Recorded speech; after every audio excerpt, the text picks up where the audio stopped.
সুপ্রিয় দর্শক, আসসালামু আলাইকুম। আপনাদের সবাইকে স্বাগত জানাচ্ছি এখনকার আলোচনায়। আপনাদের সঙ্গে আছি আমি সিরাজুল ইসলাম। দর্শক, আপনারা নিশ্চয়ই এরই মধ্যে শুনেছেন ডোনাল্ড ট্রাম্প যুদ্ধবিরতির জন্য এবং নতুন একটা চুক্তির জন্য মরিয়া হয়ে উঠেছেন। তিনি ঘোষণা করেছেন আগামী 2 দিনের মধ্যে আলোচনা এবং চুক্তি হতে পারে ইরানের সাথে। মার্কিন ভাইস প্রেসিডেন্ট জেডি ভ্যান্স বলেছেন, ইরানের সাথে আমেরিকা ছোটখাটো কোনো চুক্তি নয়, গ্র্যান্ড ডিল অর্থাৎ বিরাট বড় চুক্তি করতে চান। এ বিষয়ে বল এখন ইরানের কোর্টে। এই ভিতরে সবচেয়ে গুরুত্বপূর্ণ যে আলোচনাটি রয়েছে সেটি হচ্ছে যে হরমুজ প্রণালীতে যে আমেরিকা ব্লকেট সৃষ্টি করেছে তার অবস্থা কি। সর্বশেষ তথ্য অনুযায়ী আমি মাত্র পাকিস্তানের ডন পত্রিকার খবর থেকে জানলাম যে আজকেও ইরানের বন্দর থেকে 2টো তেলবাহী বিশাল বড় জাহাজ হরমুজ প্রণালী পার হয়েছে মার্কিন ব্লকেট থাকা সত্ত্বেও। তার মানে আমেরিকার এই অবরোধ কার্যকর হয়নি। এদিকে ইরানের আইআরজিসির একজন শীর্ষ পর্যায়ের কমান্ডার জেনারেল হোসেন মোহেব্বি তিনি ঘোষণা করেছেন, আমেরিকা এবং ইসরায়েল যদি ইরানের বিরুদ্ধে যুদ্ধ অব্যাহত রাখে তাহলে ইরান এমন সব অস্ত্র ব্যবহার করবে যা শত্রুরা এখনো দেখেনি এবং এ সম্পর্কে তাদের কোনো ধারণা নেই। প্রশ্ন হচ্ছে, এই যে হরমুজ প্রণালীতে আমেরিকার অবরোধ ব্যর্থ হলো এবং ইরানের সামরিক সক্ষমতা অটুট রয়েছে, এটা মোটামুটি আমেরিকা, ইসরায়েলের সব গোয়েন্দা সংস্থার প্রতিবেদন থেকে আমরা জানতে পারছি, আন্তর্জাতিক গণমাধ্যমগুলোতে খবর দেওয়া হচ্ছে। প্রশ্ন হচ্ছে, তাহলে হরমুজ অবরোধের ব্যর্থতা এবং ইরানের সামরিক সক্ষমতা বিবেচনায় রেখেই কি এখন আমেরিকা ইরানের সাথে চুক্তি করার জন্য মরিয়া হয়ে উঠেছে এবং এই চুক্তি কি আদৌ হবে? সুপ্রিয় দর্শক, এই বিষয়গুলোর সামনে রেখেই এখনকার আলোচনা। আশা করি আপনারা শেষ পর্যন্ত সঙ্গে থাকবেন। আর ভিডিও ভালো লাগলে লাইক, কমেন্ট, শেয়ার করবেন এবং চ্যানেলটি সাবস্ক্রাইব করে সাথেই থাকবেন। দর্শক, চলুন মূল আলোচনা চলে যাই। ছোট ছোট অনেকগুলো খবর আছে, খবরগুলো শেয়ার করে তারপরে আলোচনা করি। মার্কিন প্রেসিডেন্ট ডোনাল্ড ট্রাম্প বলেছেন 2 দিনের মধ্যে ইরানের সাথে আলোচনা শুরু হবে। তার মানে ধারণা করা হচ্ছে যে আগামীকাল বৃহস্পতিবার বা শুক্রবার, এই 2 দিনে যে কোনো একদিন আমেরিকা ইরানের সাথে আলোচনায় বসতে যাচ্ছে। আমি এর সাথে রিলেটেড তথ্য জানিয়ে দিই। ইরানের পক্ষ থেকে কিন্তু এখনও এ ব্যাপারে পরিষ্কার কোনো আলোচনা তোলা হয়নি, তারা নিশ্চিত করেনি বা তারা প্রত্যাখ্যানও করেনি। তারা পাকিস্তানের সাথে যেমন বার্তা আদান প্রদান অব্যাহত রেখেছে, তেমনি ইরানের পররাষ্ট্রমন্ত্রী আব্বাস আরাকচি গতকাল তুরস্কের পররাষ্ট্রমন্ত্রী হাকান ফিদানের সাথে টেলিফোনে আলাপ করেছেন এবং সেখানে অনেক আলাপ হয়েছে। তুর্কি প্রসঙ্গে আমি একটু পরে একটু বিস্তারিত আলোচনায় আসব। এপাশে মোসাদের প্রধান, ইসরায়েলের গোয়েন্দা সংস্থা মোসাদের প্রধান, তিনি বলেছেন যে আমেরিকা যদি ইরানের সাথে চুক্তি করেও তাহলেও ইসরায়েল ইরানের বিরুদ্ধে যুদ্ধ অব্যাহত রাখবে যতক্ষণ পর্যন্ত না তাদের লক্ষ্য অর্জন হয়। ইসরায়েলের লক্ষ্যটা কি? ইসরায়েলের লক্ষ্য হচ্ছে ইরানের সরকার পরিবর্তন। কারণ তারা মনে করে এই বিপ্লবী সরকার থাকলে ইসরায়েলের কোনো অবস্থান ভবিষ্যতে মধ্যপ্রাচ্যে থাকবে না। শুধু তাই না, তারা যে গ্রেটার ইসরায়েল প্রতিষ্ঠা করতে চায় নিউ মিডল ইস্ট প্ল্যানের আওতায়, সেই গ্রেটার ইসরায়েল প্রতিষ্ঠার স্বপ্ন চিরদিন স্বপ্নই থেকে যাবে। তারা বাস্তবে কোনদিন সেটি রূপ দিতে পারবে না।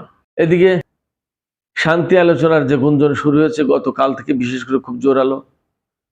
ডোনাল্ড ট্রাম্পের এটা ট্রিকও হতে পারে, চালাকিও হতে পারে, আবার বাস্তবেও হতে পারে। তো এই যে আলোচনার যে গুঞ্জন উঠেছে, এর প্রেক্ষাপটে আমেরিকার 2টো খুব গুরুত্বপূর্ণ শেয়ার সূচক S&P 500 এবং নাসডাক, এই দুটোতেই শেয়ার সূচক বেড়েছে, ঊর্ধ্বমুখী হয়েছে এবং মার্কিন শেয়ার বাজার বলা যায় অবশ্যই চাঙ্গা হয়েছে। এমনকি খবরে বলা হচ্ছে যে যুদ্ধের আগে যে অবস্থায় ছিল S&P 500 এবং নাসডাকের সূচক, এখন সেই অবস্থায় ফিরে গেছে। তার মানে খুব ভালো অবস্থা।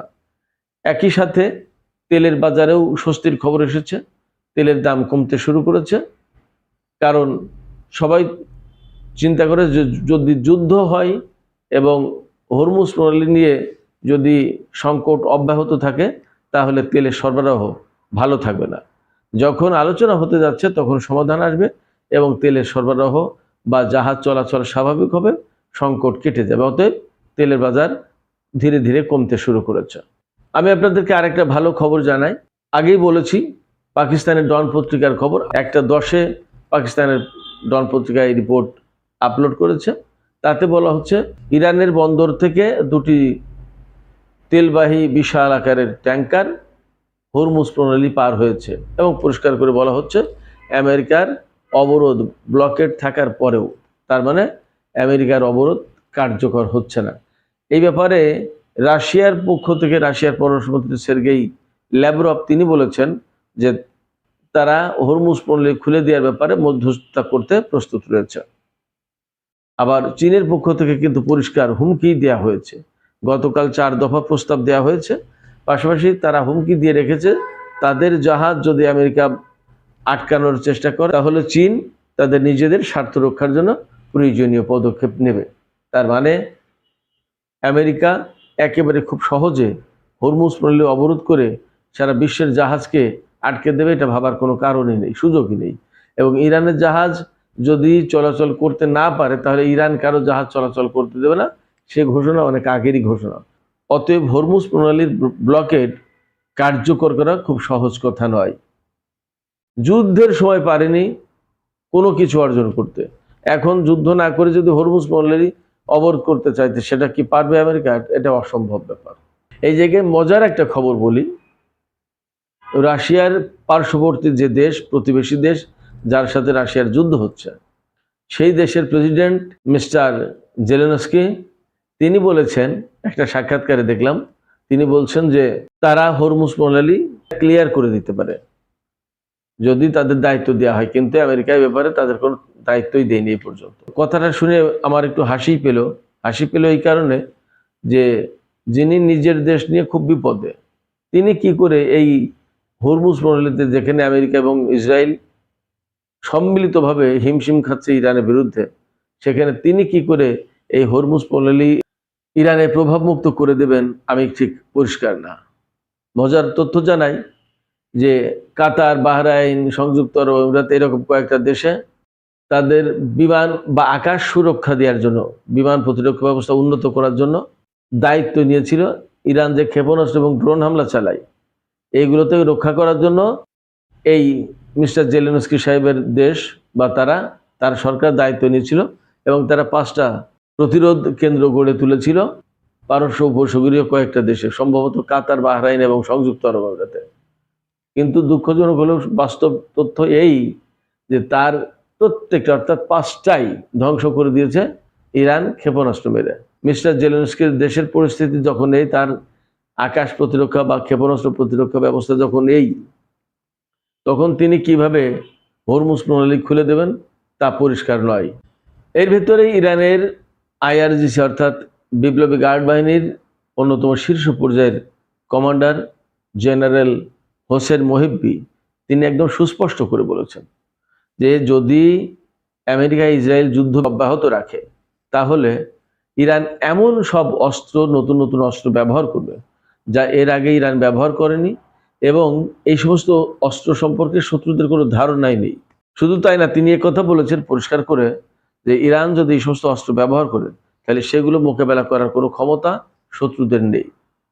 ইরানের এই হুমকি বা এই হুঁশিয়ারি যে খুব ফাঁকা বলি না, তা তো আমরা অনেকটা প্রমাণ পেয়েছি। আমি অনেক আগে থেকেই বলে আসতাম যে ইরানের হাতে এমন হাইপারসনিক ক্ষেপণাস্ত্র আছে যা মোকাবেলা করার প্রযুক্তি আমেরিকা, ইসরায়েল কারোর হাতেই নেই।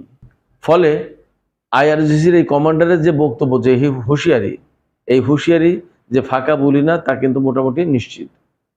এবং আমরা দেখেছি যুদ্ধের শেষ পর্যায়ে প্রায় মাঝে মাঝেই ইরান নতুন নতুন ক্ষমতার অধিকারী এমন ক্ষেপণাস্ত্র, এমন প্রযুক্তি তারা কিন্তু ইন্ট্রোডিউস করেছে, চালু করেছে, এবং যেগুলো দেখে সত্যি সত্যি বিশ্ববাসী অবাক হয়েছে। এবং ইরানের সামরিক শক্তি দেখার পরেই মূলত অনেকেই কিন্তু আমেরিকার পক্ষে ইরানের বিরুদ্ধে যুদ্ধ করতে আসতে চায়নি, কারণ এর পরিণতি হবে ভয়াবহ, এটা তারা সবাই বুঝতে পেরেছে। মধ্যপ্রাচ্য, বিশেষ করে ইরানকে কেন্দ্র করে যখন ওই অঞ্চলে শান্তির একটা সুবাতাস বয়ে যাওয়ার সম্ভাবনা তৈরি হয়েছে, তখন তুরস্কের পক্ষ থেকে গত 2-3 দিন ধরে একটা কথা খুব গুরুত্ব দিয়ে বলা হচ্ছে যে তারা প্রয়োজনে ইসরায়েলের বিরুদ্ধে যুদ্ধ করবে ইরানের পক্ষ হয়ে। এই বক্তব্যটা কেন আমি এই কয়দিন আলোচনা করিনি, কিন্তু আজকে একটু বলি এই বক্তব্যটা কেন কেন এই বক্তব্য দিচ্ছে তুরস্ক। এর কয়েকটা দিক থাকতে পারে, আমি ছোট ছোট করে একটু বিশ্লেষণ করি। দেখুন, তুরস্ক এমন একটা দেশ যে দেশের প্রেসিডেন্ট রজব তাইয়িপ এরদোগান, কেউ বলে রিসেপ তাইয়িপ এরদোয়ান, রজব তাইয়িপ এরদোগানের নেতৃত্বাধীন যে তুরস্ক, এই তুরস্কের প্রতি মুসলিম বিশ্বের একটা বিরাট আশা আকাঙ্ক্ষা আছে। অনেকে মনে করে, প্রায় মাঝে মাঝে এরদোগান কিন্তু বলেন যে তিনি এটা করবেন সেটা করবেন, মুসলিমদের স্বার্থে এই করবেন সেই করবেন, বহু কিছু ইসরায়েলের বিরুদ্ধে কিন্তু অনেক কড়া কড়া বক্তব্য তিনি রাখেন। কিন্তু বাস্তবতা হচ্ছে এই পর্যন্ত ফিলিস্তিনি, লেবানন, ইরান কোনো পক্ষের হয়ে কিন্তু কার্যকর কোনো পদক্ষেপ তিনি নেননি। কেমন, বরং তিনি নেটো জোটের সদস্য, এই কারণে তার দেশে আমেরিকার ঘাঁটি আছে এবং তিনি ইউরোপ, আমেরিকা এবং পশ্চিমাদের সাথে সম্পর্ক রেখে বজায় রেখে চলতে আগ্রহী বা চলে থাকেন। এমনকি তিনি বহু বছর ধরে ইউরোপীয় ইউনিয়নের সদস্য হওয়ার চেষ্টা করেছেন, যদিও ইউরোপীয় ইউনিয়ন তাকে বা তুরস্ককে সদস্য করেনি। তো আমরা যদি তুরস্কের সাথে ইসরায়েলের সম্পর্কটা দেখি, তাহলে দেখব এই রজব তাইয়িপ এরদোগানের সময় ইসরায়েলের সাথে সম্পর্ক কিন্তু খারাপ ছিল না, ভালোই ছিল সবসময় সম্পর্ক। এখনো সম্পর্ক যে খুব খারাপ তা কিন্তু না, কিছু কিছু ডাউনগ্রেডেড হয়েছে, কিন্তু প্রকৃতপক্ষে ফিলিস্তিন এবং লেবাননকে কেন্দ্র করে তুরস্ক যে রোল প্লে করতে পারো, এই রোল প্লে কিন্তু করেনি। সেই জায়গায় ইরানের হয়ে তিনি এখন ইসরায়েলের বিরুদ্ধে যুদ্ধ করবেন, এই কথাটা আসলে কতটুকু বাস্তবসম্মত সেটা একটা বিষয়। তার আগে আমি আরেকটু বলি, এই যে আজারবাইজান থেকে ইসরায়েলের জ্বালানি চাহিদার প্রায় 40% এই আজারবাইজান থেকে যায়, গ্যাস এবং জ্বালানি তেল। এই গ্যাস এবং জ্বালানি তেল আজারবাইজান থেকে ইসরায়েল কিভাবে নেয়? পাইপলাইনের ভেতর দিয়ে। তার মানে আজারবাইজান থেকে তুরস্কের ভেতর দিয়ে ইসরায়েল এই তেল গ্যাস নেয় এবং ইসরায়েলের এই তেল গ্যাস, আজারবাইজান থেকে এই তেল গ্যাস তুরস্ক হয়ে যদি না নিতে পারতো ইসরায়েল, তাহলে ইসরায়েলের অর্থনীতি কলাপস হয়ে যেত। অর্থনীতি কি, তার এই দেশ তো প্রায় অচল হয়ে যেত। আপনি চিন্তা করেন যে কমপক্ষে 40% জ্বালানির, টোটাল জ্বালানির চাহিদা পূরণ করে এই আজারবাইজানের তেল গ্যাস দিয়ে, এবং সেইটা পাস হয় তুরস্কের ভেতর দিয়ে পাইপলাইনের মধ্য দিয়ে। এবং আজারবাইজানের সাথে ইসরায়েলের কিন্তু ব্যাপক সম্পর্ক। শুধু তাই না, গত জুন মাসে যে যুদ্ধ হয়েছিল, এই আজারবাইজানকে ব্যবহার করে ইসরায়েল ইরানের উপরে হামলা চালিয়েছিল, আজারবাইজানের আকাশ পথ ব্যবহার করে। তো আজারবাইজানে যাওয়ার জন্য কোন পথ ব্যবহার করেছে ইসরায়েল? অবশ্যই তখন তুরস্কের উপর দিয়ে গেছে, তাছাড়া তো যাওয়ার পথ নেই। তুরস্কের এই যে ভূমিকাটা, এই যে বক্তব্যটা, এই বক্তব্যটা আসলে লোকজন খুব একটা ভালোভাবে গ্রহণ করে না। আমি আগেই বলেছি, মুসলিম বিশ্বের বিরাট একটা আশা আকাঙ্ক্ষা আছে, বিশেষ করে এরদোগানের নেতৃত্বাধীন এই তুরস্কের উপরে। কিন্তু এরদোগান তো সেই রকম কাজ করছেন না, বারবার তিনি বলেন কিন্তু কিছু করেন না, যার কারণে তার উপরে মানুষের হতাশা সৃষ্টি হয়েছে। অতএব রজব তাইয়িপ এরদোগান বা তুরস্ক যদি কোনো কিছু করতে চান মুসলিম বিশ্বের স্বার্থে, তাহলে সেটা বাস্তব পদক্ষেপ নিয়ে করে দেখাতে হবে। তাছাড়া এরকম মুখের কথায় সম্ভবত কোনো মানুষ তা বিশ্বাস করবে না। তো তারপরেও এই যে সমর্থন দিয়েছেন তুর্কি সরকারের কর্মকর্তারা যে ইরানের পক্ষে, ইসরায়েলের বিরুদ্ধে যুদ্ধ করবেন, এটা একটা সমর্থন বটে, একটা বক্তব্য, তো কিছু না হলেও তার একটা প্রভাব তো আছেই, স্বল্প মাত্রা হলেও। আমি প্রসঙ্গক্রমে আরেকটু বলি তুরস্ক প্রসঙ্গে। তুরস্ক এই যে এখন শক্ত কথা বলছে, কেন জানেন? তার প্রধান কারণ হলো আমেরিকা নেটো জোট থেকে বেরিয়ে যেতে পারে, এবং একথা মোটামুটি অনেক জায়গায় চর্চা হচ্ছে, আলোচনা হচ্ছে যে তুরস্ক হচ্ছে এর পরের টার্গেট ইসরায়েলের। তাই ইসরায়েল যদি তুরস্কের উপর হামলা চালায় এরপরে, তাহলে তুরস্ক হচ্ছে নেটোভুক্ত দেশ, নেটো জোটের সদস্য। তো নেটো জোটের কোনো সদস্য যদি আক্রান্ত হয় কোনো দেশের দ্বারা, তাহলে নেটো জোট মনে করবে যে সব দেশ আক্রান্ত হয়েছে, অতএব সব দেশ জোটবদ্ধভাবে ওই যে হামলাকারী দেশ তার বিরুদ্ধে যুদ্ধ করতে বাধ্য। এটা আর্টিকেল 5 আছে নেটো জোটের। আমেরিকা যদি নেটো জোটে থাকে আর ইসরায়েল যদি তুরস্কের উপর হামলা চালায়, তাহলে আমেরিকা কিন্তু এই যুদ্ধের, ইসরায়েল বিরোধী যুদ্ধের নেতৃত্ব দিতে বাধ্য। যদি না করে তাহলে কিন্তু প্রশ্ন উঠবে এবং নেটো জোট থাকবে কিনা, তখন কিন্তু নানান রকমের সংকট তৈরি হবে এবং তুরস্ক স্বাভাবিকভাবে বলতে পারবে যে আমেরিকা যখন ইরাক বা আফগানিস্তানে যুদ্ধ করেছে তখন তুরস্ক কিন্তু সেই জোটে থেকে যুদ্ধ করেছে বা রসদ, লজিস্টিক সাপোর্ট বা যে কোনোভাবে সাপোর্ট দিয়েছে। এখন কেন তুরস্ক যখন ইসরায়েল দ্বারা আক্রান্ত তখন কেন নেটো জোট আসবে না, এইরকম একটা প্রশ্ন থাকবে। সেক্ষেত্রে আমেরিকা নেটো জোট থেকে সরে পড়তে চায়, যাতে ইসরায়েল যদি কখনো তুরস্কের উপর হামলা চালায় তাহলে আমেরিকা যাতে ইসরায়েলের বিরুদ্ধে যুদ্ধ করতে বাধ্য না হয়। ইরানের পররাষ্ট্র মন্ত্রণালয় সারা বিশ্বের মানুষকে ধন্যবাদ জানিয়েছে।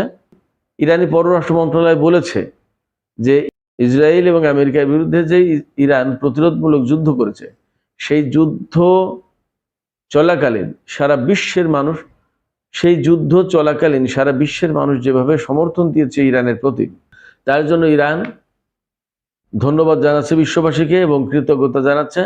শুধু মুসলিম বিশ্ব না, সারা বিশ্বের মানুষ তো সমর্থন দিয়েছে। আপনারা খেয়াল করে থাকবেন, ব্রিটেন বলেছে এই যুদ্ধ নেটোর যুদ্ধ না, এই যুদ্ধ আমাদের যুদ্ধ না, এই যুদ্ধ ইসরায়েলের যুদ্ধ, আমেরিকার যুদ্ধ। স্পেন ইসরায়েলের সাথে কত কিছু করেছে, ইটালি, ফ্রান্স, ব্রাজিল, অস্ট্রিয়া অনেক বড় বড় বক্তব্য দিয়েছে, পদক্ষেপ দিয়েছে, এমনকি ইরানের পক্ষে তো ভেটো দিয়েছে ফ্রান্স। তো সেক্ষেত্রে এবার এই যুদ্ধের সময় আসলে বিশ্ববাসীর কাছ থেকে অনেক বড় সমর্থন পেয়েছে ইরান। একটা জায়গায় একটা আপত্তি আছে, সেটা হচ্ছে ওআইসি। ওআইসি 57 জাতির একটি মুসলিম সংস্থা, যে সংস্থার প্রধান কাজ হচ্ছে মুসলমানদের স্বার্থ সংরক্ষণ করা। সেই জায়গায় ইরানের বিরুদ্ধে যখন এই যুদ্ধ চাপিয়ে দিয়েছে তখন ওআইসির কোনো বক্তব্যই পাওয়া যায়নি, দেখা যায়নি। সেই জায়গা থেকে অনেকের মনে প্রশ্ন আছে বা অনেকে বলেন, আমাকেও বলেন, যে ওআইসি কেন একটু ভূমিকা রাখলো না, অন্তত একটা নিন্দা প্রস্তাব আনতে পারতো, নিন্দা করতে পারতো। তবে আমি এই যে মনে করি সেটা হচ্ছে যে এই জায়গায় ইরান একটা পক্ষ আর ইসরায়েল আর আমেরিকা আর একটা পক্ষ, কিন্তু ইসরায়েল আর আমেরিকার পক্ষে প্রত্যক্ষ হোক পরোক্ষ হোক যেভাবেই হোক সৌদি আরব, জর্ডান, কুয়েত, বাহরাইন, সংযুক্ত আরব আমিরাত, কাতার, এ সমস্ত দেশ ছিল। এদের ঘাঁটি মাটি আকাশপথ ব্যবহার করেছে আমেরিকা, ইসরায়েল। সেক্ষেত্রে সম্ভবত এই কারণে ওআইসির পক্ষ থেকে কোনো বক্তব্য বিবৃতি দেওয়া হয়নি। এটি আমার কাছে মনে হয় যে কারণেই হোক ওআইসি যে বিবৃতি দেয়নি বা কোনো বক্তব্য দেয়নি, নিন্দা প্রস্তাব আনেনি, এই বিষয়টা আমার মনে হয় যে ইতিহাসে একটা প্রশ্নের মুখোমুখি হয়ে থাকবে সবসময়। এটা কখনোই প্রশ্ন এড়িয়ে যেতে পারবে না। এখন তো সুপ্রিয় দর্শক, আজকের আলোচনা এখানেই শেষ করতে চাই। আলোচনা শেষের আগে আপনাদের কাছে মতামত জানতে চাই যে আসলে তুরস্কের অবস্থানটাকে আপনারা কিভাবে দেখেন? তারা কি প্রকৃত পক্ষেই ইসরায়েলের সাথে কখনো সংঘাতে জড়াতে চায় বা জড়াবে বলে মনে হয় আপনাদের? আর ওআইসির যে ভূমিকা, এই ভূমিকাটা কতটা কাঙ্ক্ষিত? এই ভূমিকাটা আসলে এমন থাকা উচিত নাকি আরো বেশি কিছু হওয়া উচিত ছিল? আপনাদের কি মনে হয়? সেসব মতামত জানিয়ে কমেন্টে লিখতে পারেন। আর ভিডিও ভালো লাগলে লাইক, কমেন্ট, শেয়ার করুন প্লিজ, এবং চ্যানেলটি সাবস্ক্রাইব করে সাথেই থাকুন। আপনাদের সবাইকে অনেক অনেক ধন্যবাদ। আল্লাহ হাফেজ।